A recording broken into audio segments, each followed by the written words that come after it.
बिस्मिल्लाहिर्रहमानिर्रहीम, अस्सलाम वालेकुम। प्रोग्राम में मैं सुमैया रिजवान आपको वेलकम कहती हूँ। ये कुछ मनाजिर थे और ये है बड़ा ऐवान कौमी असम्बली का, जहाँ पर तमाम जो नुमाइंदगान हैं ये आवाम के वोट से यहाँ पर बैठे हैं।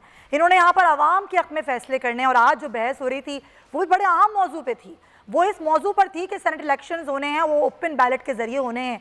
हुकूमत चाहती है 26वीं आईनी तरमीम, और इस पर ज़ाहिर अपोजिशन को है एतराज़। और अपोजिशन का ये मौक़िफ़ है कि हुकूमत इसलिए करना चाहती है कि इनके अपने MPAs और MNAs इनको छोड़ के जा रहे हैं। हुकूमत खौफज़दा हो गई है। कल भी हमने इस पर बहस की थी और कुछ टेक्निकल गुफ्तगू भी की थी। आज जो कुछ कौमी असम्बली में हुआ ये कोई पहली बार नहीं हुआ।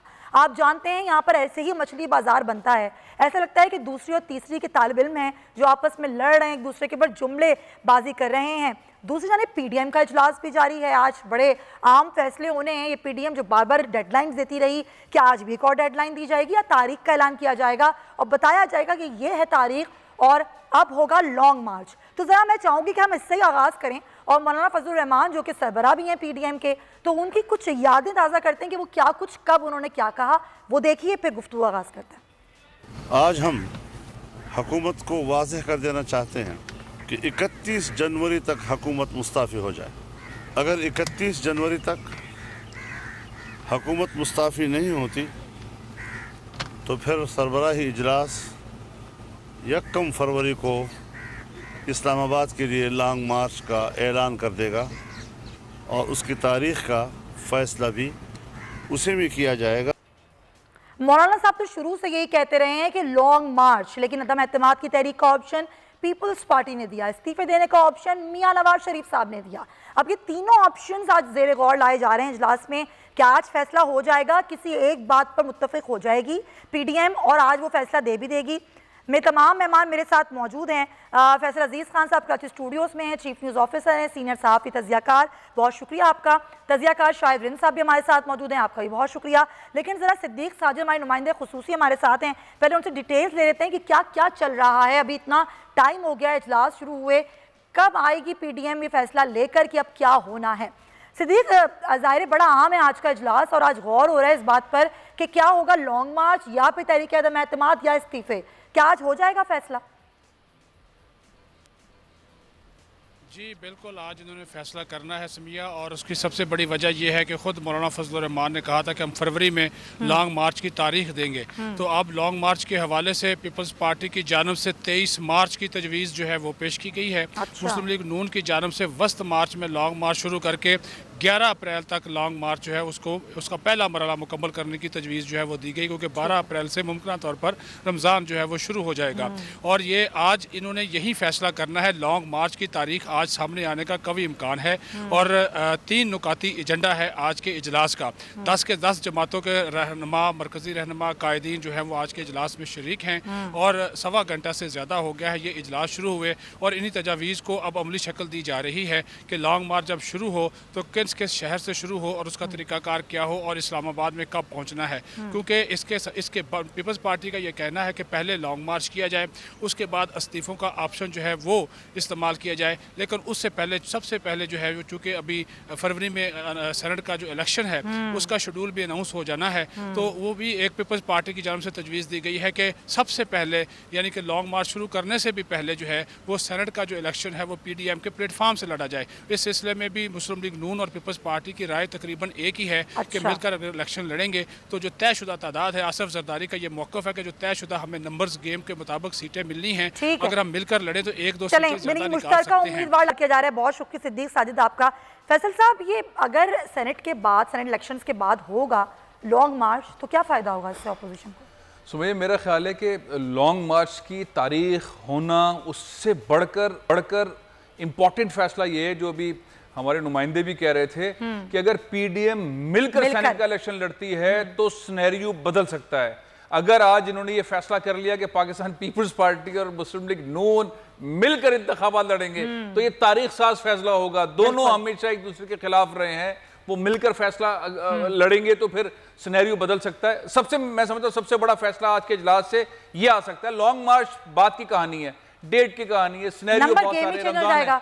हाँ, ये वाली चीज। और उसके अंदर एक और चीज, कैंडिडेट्स कौन से होंगे। मौलाना चाहेंगे कि मैं PDM का रहनुमा हूं तो मैं हूं, मैं पार्लियामेंट में हूं, मुझे आप टिकट दे रहे हैं, हाँ। और अगर आप मुझे टिकट दे रहे हैं, हाँ। तो फिर गेम सिनेरियो होगा। और अगर मौलाना साहब सेनेट लड़ रहे हैं, यानी कि कैंडिडेट की लिस्ट के अंदर हैं, ठीक है, तो फिर माहौल बदल जाएगा, फिर मार्च तो गया, इस पर भी इख्तिलाफ ना हो जाए, फिर गेम में अंदर आ जाएंगे ना। बिल्कुल, अभी पीपल्स गेम नंबर गेम में स्ट्रांग है। अगर सब चीजों को हम हटा दें, सेनेट इलेक्शन की हम नंबर गेम पर ही बात करेंगे। वापस आते हैं अपने प्रोग्राम पर। जो फैसल साहब बात कर रहे हैं, ये बड़ा आम है कि जो नंबर गेम अभी हो रही है और बार बार ये कहा जा रहा है कि ये कोई इतना मुश्किल नहीं है। खैर, अगर हुकूमत कह रही है कि भाई हॉर्स ट्रेडिंग होती है, लोग खरीदे जाते हैं, इसलिए हम चाहते हैं कि ओपन बैलेट के जरिए हो, लेकिन उसके बावजूद भी जो अभी अक्लियत है वो अक्सरियत में हुकूमत की बदल जाएगी और अपोजिशन की जो अक्सरियत है वो अक्लियत में बदल जाएगी। यही नंबर गेम है। और पहले नंबर पर पीटीआई होगी और दूसरे नंबर पीपल्स पार्टी होगी। लेकिन ये बहुत मुश्किल टास्क है फैसल साहब, जो आपने कह दिया है कि मिल के उम्मीदवार ले आए। तजवीज़ तो हो सकती है, लेकिन इसको अमली जहाँ बनाना बहुत मुश्किल होगा। ज़रा मैं शाहिद से ही बात करती हूँ। पर शायद ज़ाहिर नंबर गेम जिसकी पर बार बार बात की जाती है, जो आधे सेनेटर्स जो हैं वो मुस्ताफ़ी होंगे, फिर नए सेनेटर्स का इंतखाब होगा, और उसमें अभी तक यही बात की जा रही है कि पीटीआई की पोजीशन स्ट्रॉन्ग है अगर ओपन बैलेट के जरिए ना भी हो इलेक्शन। लेकिन उसके बावजूद हुकूमत कहती है कि बिल्कुल होना चाहिए, हॉर्स ट्रेडिंग रुकनी चाहिए। क्या आपको लगता है, आपका तज्जिया ये कहता है कि ये जो तजवीज़ दी जा रही है पीडीएम की जानिब से जी कि हम मिल के लड़ेंगे, ये हो सकता है कभी? देखिए, सियासत में कोई भी चीज हर पे आखिर नहीं है, और खासकर उस सियासत में जहां पर आसिफ अली जरदारी और मौलाना फजलुर रहमान इत्तेहाद का हिस्सा हूं, तो दोनों को जो है ना मसलहत की सियासत करनी आती है। और अगर डायलॉग नहीं भी हो रहा हुकूमत और अपोजिशन के दरमियान में, तो जो कहते थे कि ट्रैक 2 रास्ते जो हो रहे हैं उसके नताइज हमें नजर आ रहे हैं। मुमकिना तौर पर अगर ऐसी सूरत हाल बनती है कि ये मुश्तरका इलेक्शन लड़ें, देखिए मुश्तरका इलेक्शन लड़ने की सूरत में पंजाब में पीपल्स पार्टी को एक आधा सेनेटर मिल सकता है। इस मुश्तरका के खेल में आसिफ अली जरदारी साहब खैबर पख्तूनख्वा और बलूचिस्तान में कुछ हाथ दिखाने की कोशिश कर सकते हैं। लेकिन मेरा जाती ये ख्याल है कि माजी में वो बलूचिस्तान में 2013 की जब हमें याद है पीएमएलएन की गवर्नमेंट थी, तो यहाँ पे पीपल्स पार्टी का कोई रुकन नहीं था, और यूसुफ बादीनी आजाद हैसियत में जीते और बाद में जाके उन्होंने पीपल्स पार्टी में शमूलियत की, और वो अल्लाह ऐलान कहते थे कि मैं आसिफ अली जरदारी का उम्मीदवार हूँ। इस बार इतना आसान नहीं है, क्योंकि मैं ये खबर की बुनियाद पे आपके बता रहा हूं कि बहुत से ऐसे अराकीन असेंबली हैं जिनके बलूचिस्तान की हद तक या खैबर पख्तूनख्वा की हद तक, जिनके आसिफ अली जरदारी से कोई पुराने मरासिम है, कोई राब्ते हैं, कुछ ने अपने नंबर बंद किए हुए हैं, कुछ मोबाइल की स्क्रीन की तरफ देख रहे हैं कि उन्हें कॉल कब आती है। अच्छा। तो चीजें अभी तक क्लियर नहीं है। आज का दिन जो है वो बहुत इंपॉर्टेंट है, और मेरा ख्याल है पीपल्स पार्टी की ये कोशिश होगी कि वो लॉन्ग मार्च की डेट के बजाय सेनेट इलेक्शन का जो गेम है उसके लिए कोई फैसला करवा के यही चाह रही है पीपल्स पार्टी के लिए, वो पीपल्स पार्टी के लिए विन विन पोजीशन होगी। क्योंकि जब मिल के लड़ेंगे तो नंबर गेम में जो अपोजिशन की पार्टियों में पीपल्स पार्टी लीडिंग पार्टी होगी, तो ये वो मौका होगा आसिफ अली जरदारी के पास एक बार फिर बारगेन करने का। जो मौका वो हासिल करना चाह रहे हैं मौलाना फजलुर रहमान और मियां नवाज शरीफ के करने में। बिल्कुल ऐसे ही मुझे लगता है फैसल साहब कि मौका हासिल कहीं ना कहीं हद तक कर लिया गया है, क्योंकि कुछ खबरें जो हम साफियों के पास भी आ रही होती हैं, कौन किससे मिल रहा है, क्या राबते हो रहे हैं, तो जो कहा जाता है कि भाई जरदारी साहब के पास एक तुर्क का पत्ता हमेशा मौजूद होता है और वो आखिर में निकालते हैं, तो वो जो गेम प्लान हो रहा है सेनेट इलेक्शन के लिए, वो राब्ते अभी शुरू हो चुके हैं और काफ़ी हद तक मामला तय हो गए। देखिए सुमैया, ये जो पीडीएम की तहरीक है जिसमें तेज़ी आई, झोल आए, बैक हुई, यू टर्न हुए, फैसले किए, ऐलान किए, आर पार, रेजिग्नेशन, ये सारी चीज़ें खींच कर लाके सारे गेम ने लाके अपने आप को सारी पार्टीज ने लाके खड़ा कर दिया। जो आज के दिन का फैसले का इंतज़ार है वो है सेनेट के इंतखाबात। और आज जो ऐवान के अंदर हुआ, किस तरह पीपल्स पार्टी और मुस्लिम लीग नून कहते थे कि किस तरह से वोटिंग होगी, आज वो उससे ही हिले हुए हैं। तो गेम कितना संजीदा है। एक और चीज़ मैं आपको बताऊं, शाहिद बहुत ज़बरदस्त तज्जिया दे रहे थे, ग्राउंड रियलिटीज़ के बहुत करीब है। सबसे बड़ा फैसला आज यही होना है कि सेनेट के इंतखाबात के अंदर इत्तेहाद किस तरह जाएगा। अगर बिखर गया इत्तेहाद और सब अलग अलग लड़ेंगे तो फिर मार्च वार्च तो गया कहीं और, फिर तो इनको तो लाजमी तौर पर ऐसा फैसला करना है जिससे इत्तेहाद जुड़ा रहे। एक चीज, दूसरा ने यह खतरा है खासतौर पे पीपल्स पार्टी को, नून लीग को भी, लेकिन पीपल्स पार्टी को ज्यादा, क्योंकि उनकी सिंध के अंदर हुकूमत है। और अगर इन्होंने स्ट्रेटेजी ठीक नहीं बनाई और पीटीआई की अक्सरियत हो गई तो सबसे पहले जो सिनेरियो तब्दील होगा, ऐवानों के अंदर चीजें तब्दील होंगी, उसमें 18वीं तरमीम है। जी हाँ। 18वीं तरमीम को वफाक पीटीआई नहीं चाहता कि उस तरह से रहे, उसका शेप चेंज करना चाहते हैं। 2/3 अक्सरियत आने की देर है। तो फिर सिनेरियो क्या, यानी कि इस वक्त जो है जरदारी साहब ने अपनी सिंध की हुकूमत बचानी है, 18वीं तरमीम के मामला बचाने हैं, नैब के मामला है वो बचाने हैं, और सारा गेम जो है वो सेनेट के इंतखाबात में लॉन्ग मार्च का कोई, ये बिल्कुल वैसे ही जैसे हम इस्तीफे देंगे, ये बिल्कुल वैसे ही हम लॉन्ग मार्च करेंगे।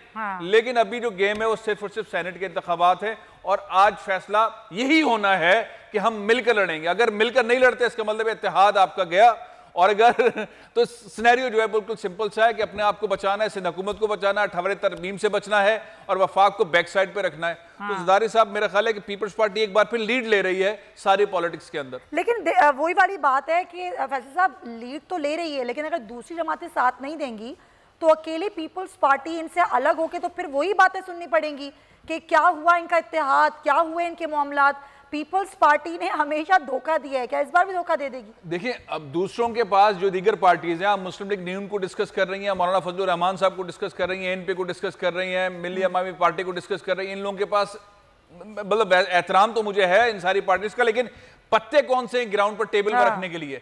सारा गेम तो पीपल्स पार्टी के पास है। सबसे बड़ी कुर्बानी तो पीपल्स पार्टी ने अगर देनी है इस्तीफों की सूरत में, अगर तो सिंध की हुकूमत जाया छोड़ दे वो, और उनके खिलाफ नैब के जो केसेस हैं, जमानतों पे हैं लोग, खुद जरदारी साहब जमानतों पे, उनकी बहन जमानतों पर है, सीएम जो सिंध हैं वो वांटेड हैं, किसी वक्त भी अरेस्ट हो सकते हैं।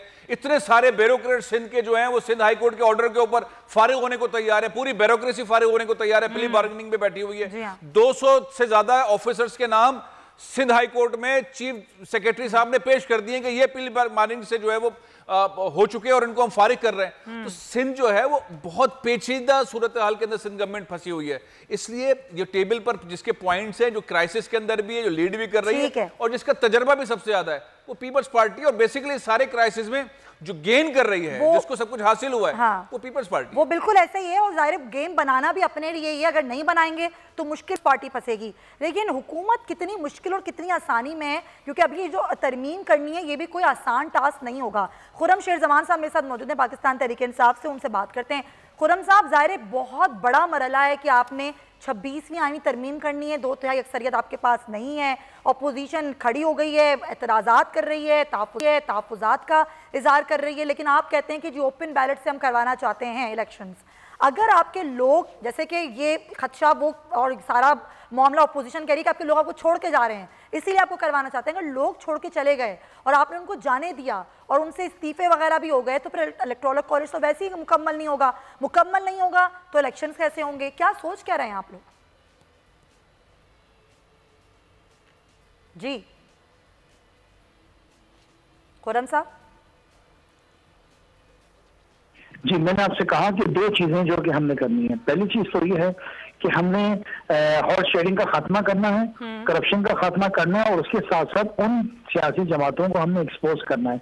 देखिए, आप भी इस बात को जानती हैं कि जब चार्टर ऑफ डेमोक्रेसी था तो जितनी वो सियासी जमातें थी उनमें मोहतरमा शहीद बेनजीर भुट्टो साहिबा भी शामिल थी, जिन्होंने जो कि सिग्नेटरी थी इस बात पे कि ओपन बैलेट के बेसिस के बजाय सेनेट के इलेक्शन होने चाहिए। और उस वक्त तमाम लोगों ने इस बात पे आमदगी की थी कि हाँ, ये करप्शन का खात्मा एक ही रास्ता है जिसके जरिए ये हो सकता है। जब आपके सामने चीज आई है तो ये सब पीछे हट गए। बात ये नहीं कि कौन किसको वोट देगा किसको नहीं देगा, साफ और शफाफ तरीके से होना चाहिए। पार्टी की लीडरशिप जिसको कहे उसको वोट जाना चाहिए, क्योंकि पार्टी वोट जो है पार्टी की अमानत है। अब यहाँ पे होता क्या है कि लोग बिक जाते हैं, लोगों के सौदे हो जाते हैं, लेकिन हम उम्मीद करते हैं कि इंशाअल्लाह ताला इस दफा ऐसा नहीं होगा। और जो ये मकसद कल एक टेक्निकल सवाल किया सुप्रीम कोर्ट ने अटॉर्नी जनरल से, और उन्होंने ये पूछा कि अगर आपका उम्मीदवार अगर किसी और पार्टी को वोट दे देता है, ओपन बैलेट में भी ऐसा हो जाता है, और फिर आप उसके खिलाफ क्या कार्रवाई करेंगे? फिर आप उसको निकाल देंगे? उसके बाद फिर क्या होगा? फिर आपके हक में तो गेम नहीं जाएगी। इस हवाले से आपके पास क्या तैयारी है? देखिए हम तो ये काम कर चुके हैं ना, आपको याद हो कि पाकिस्तान तहरीक इंसाफ ने 2017 में मेरे ख्याल से 18 के अंदर जो है अपने 20 लास्ट जो सेनेट के इलेक्शन थे उसमें हमने 20 MPs को पार्टी से निकाल दिया था। इतना बड़ा कदम तो किसी की हिम्मत नहीं हो सकती वो उठाए, लेकिन इमरान खान ने करा, एग्जाम्पल सेट किया। सो बेसिकली जब तक एग्जाम्पल सेट नहीं किए जाएंगे जब तक ये आगे बेहतरी की तरफ हम जा नहीं सकते हैं। आप अंदाजा लगाएं कि एक सेनेटर जो खरीद कर आ रहा है लोगों को, वो 25 से 30 करोड़ रुपए 35 करोड़ रुपए खर्च कर रहा है अपनी कामयाबी के ऊपर। तो अब ये इमेजिन करेंगे पैसा किस तरह कमाएगा, क्या करेगा, और आखिर इस तरह के जो सेनेटर्स होते हैं वो तो फिर दुश्मन ममालिक के हाथों में जाके आखिर में खेलते हैं, और वो आपके मुल्क के मफाद के लिए काम नहीं कर सकते हैं, वो तो आपको नुकसान ही पहुंचाएंगे क्योंकि पैसा देकर आए और उनको उनके अंदर ना कोई काबिलियत होगी। सो ये मेरे ख्याल से सबसे अच्छी बात है कि मीडिया खासतौर पर आपके जो चैनल है जिस तरह सपोर्ट कर रहे हैं प्राइम मिनिस्टर की इस डिमांड को, और बेसिकली नेम एंड शेम हो रही है तमाम सियासी जमातें जो आज ओपन बैलेट के हक में नहीं है, क्योंकि इन्होंने तो अपने खजाने खोल दिए। जो पैसा लूटा है, सोच तो अच्छी है खुर्रम साहब, लेकिन 2/3 अक्सरियत आपके पास नहीं है, नहीं हो पाएगा तो क्या करेंगे? नहीं देखिए, डजंट मेक एनी डिफरेंस। जो तरीकाकार है उसकी तरफ तो हम जाएंगे, जाहिर है ना, अगर लेट्स से कि हम इस मकसद में कामयाब नहीं होते, लेकिन कम से कम आपके सामने चेहरे तो आ रहे हैं ना, वो चेहरे आपको नजर आ रहे हैं कि जो ईमानदारी की तरफ आपको जाने नहीं दे रहे हैं, जो आपको इंसाफ की तरफ जाने नहीं दे रहे हैं, जो आपको ओपन बैलेट की तरफ जाने नहीं दे रहे हैं, जो कि चाहते हैं कि 2 नंबरी की तरीके से 2 नंबर रास्ते से जो है ये सेनेट के इलेक्शन हो। तो कम से कम मेरे ख्याल से कुछ ये तो बात होगी कि कौन इंसाफ के लिए खड़ा हुआ, कौन हुआ। तो इंशाल्लाह आगे कामयाबी जरूर होगी। और पाकिस्तान की आवाम जो है वो इमरान खान को आने वाले इलेक्शंस के अंदर इतनी बड़ी कामयाबी अता फरमाएगी कि आइंदा हमने इस तरह की बिल्स पास करने के लिए इन लोगों की जरूरत नहीं होगी। ठीक है, बहुत शुक्रिया आपका खुर्रम शेर जमान साहब। कह रहे भी कामयाब होते, कम से कम सोच तो पता चल जाएगी कि हमारी नीयत साफ थी। हम चाहते थे कि हॉर्स ट्रेडिंग रुक जाए, हम चाहते थे कि लोगों की खरीदो फरोख्त रुक जाए।